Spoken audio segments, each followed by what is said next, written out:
Hi everyone, this is Roxas1359. Welcome to the Change Game Pack screen of a Game Boy player. Something that I'm pretty sure some of you out there have never seen before because you didn't have a Game Boy player or have never seen this. So, what is it that I am doing right now? Well, for those of you who do not know, I've been doing a summer block known as the Summer of Shit, in which I play terrible game after terrible game.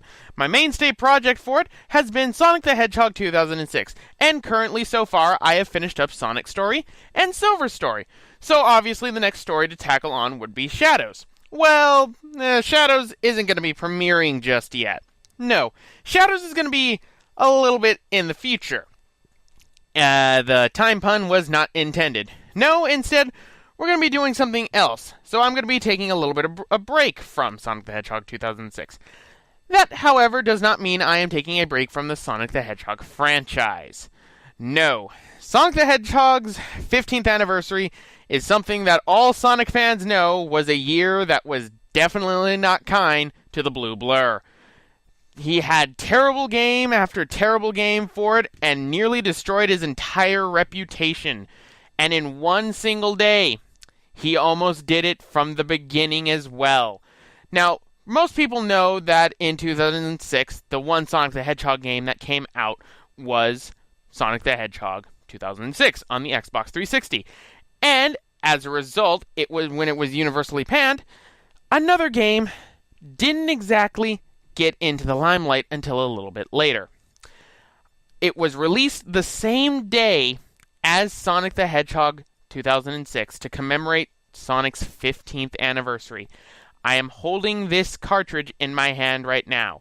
I am holding a Game Boy Advance cartridge that was released in 2006, 2 years after the Nintendo DS had already launched in Japan and in the United States. And this game was made just for the Game Boy Advance.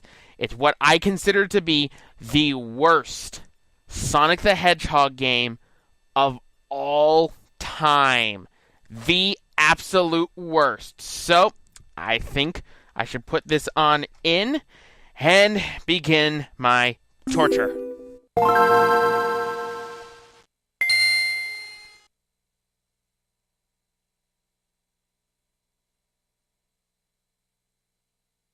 Licensed by Nintendo. Sega. Presented by Sega. And created by Sonic Team.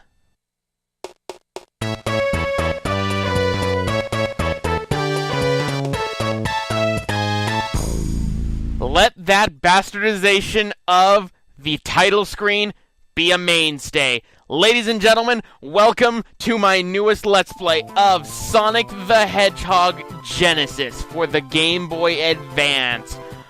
My God. I don't even know where to begin with this thing. Well, for starters, I'm not beginning in this episode because I'm going to need to get some more Tylenol. This game originally was released for the Sega Mega Drive, or Genesis if you lived in the United States, back in 1991, and began the Sega's newest mascot's career into what would become a huge mainstay for a lot of people, such as myself, who grew up with Sonic the Hedgehog. So, on his 15th anniversary, after being butchered on next-gen consoles, Sonic Team decided to go above and beyond to butcher his original title. Now, Sonic 1 has been ported over to everything, and I'm pretty sure you can find a calculator out there that can run it. I mean, hell, an ATM can run Doom. But this port in particular has so much wrong with it that it completely bastardizes the original release of Sonic the Hedgehog. So, automatically what we can see right here is we have original mode and we have anniversary mode. What does anniversary mode do? Oh, are we going to get, no hidden levels, new things that we haven't seen before, new bosses? No, all it does is add the spin dash in for Sonic. Keep in mind, Sonic the Hedgehog was not designed with the spin dash in mind, so you can break this game in a whole bunch of ways. In fact, there are ROM hacks that added in that do a better job than this game. What is something that I will give that is good for this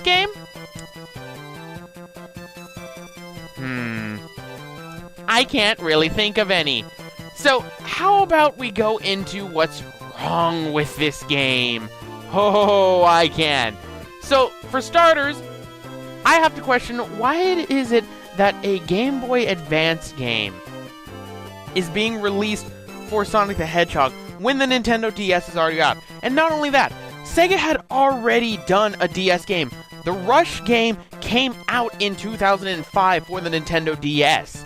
So, I do not understand why they didn't make this for the Nintendo DS. So that already kind of raises a few questions right there. So, one of the things this game does, as you heard from that lovely title music, and probably some of the music that I'm putting in the background right now that is from this game, the music has been butchered to hell. My God. Growing up with Sonic the Hedgehog and hearing this in this type of MIDI file is outright disgusting. And I mean disgusting, as all can be. I don't understand why the music is this bad. I mean, I understand that the, Game Boy Advance didn't really have the most advanced sound chip ever, but, I mean, we've had games such as the Pokemon games that had pretty good music, so what happened with this? I don't know. All I know is it makes me cry, and if you have a favorite song in this game, and that happens to be Spring Yard Zone, I apologize greatly for what's going to come in the future. So the music is completely botched. So, what else is a problem?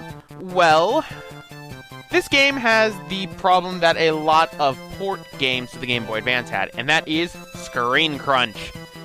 Now, there was screen crunch in the ports of like the Mario Brothers games, but it wasn't really that bad because Mario's not really as fast-paced as Sonic's platforming is.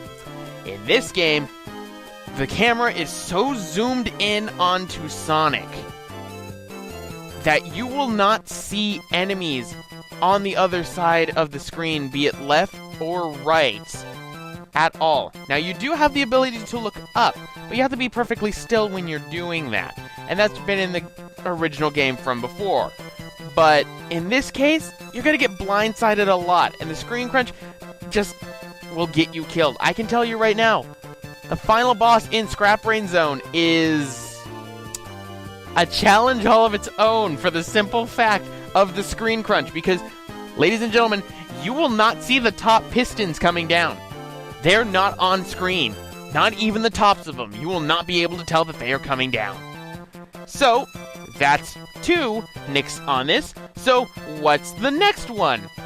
Oh, and this is a fun one. The physics are fucked. I don't know what it was with Sonic the Hedgehog and his 15th anniversary when he decided to say, fuck you, Isaac Newton, I want to do whatever I want. Because, I mean, we had a game in which he was, defying gravities, because that's when Riders came. That year Riders came out, which happened to be really the only really good game that came out for Sonic's 15th anniversary. But the physics are completely messed up. Jumping feels awkward and stilted, and your momentum is carried in ways that it should not be carried. I mean, in ways it should not be carried. Nothing should be carried like that. And even better, the collision has somehow been fucked up. And this could all be traced to one simple fact. Instead of converting a regular Genesis ROM to run on the Game Boy Advance hardware, which is pretty much what all the other ports of Sonic the Hedgehog 1 would do, Sonic Team decided we're going to build it off the Sonic Advance engine. The thing about the Sonic Advance engine, it's not used to as many things that are on screen that is in the Genesis versions of the games. God have mercy if they ever made like a Sonic 2 Genesis. That would, just like how I would cry. But because of that, the physics aren't coded correctly, and it actually leads into a huge problem. A really, really, really big problem.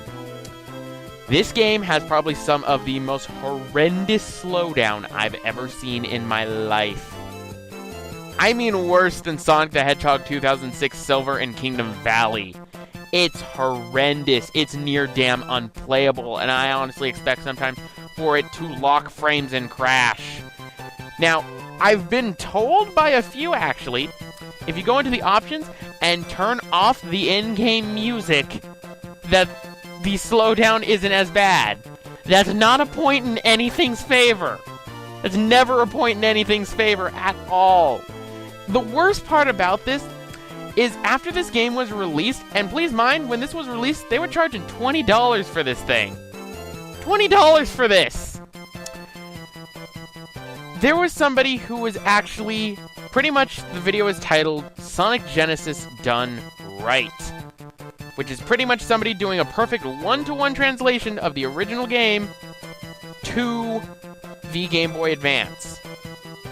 And it really showed how lazy Sonic Team was with this. There is no defending this game. This is by far the worst port of Sonic the Hedgehog ever. Of all time.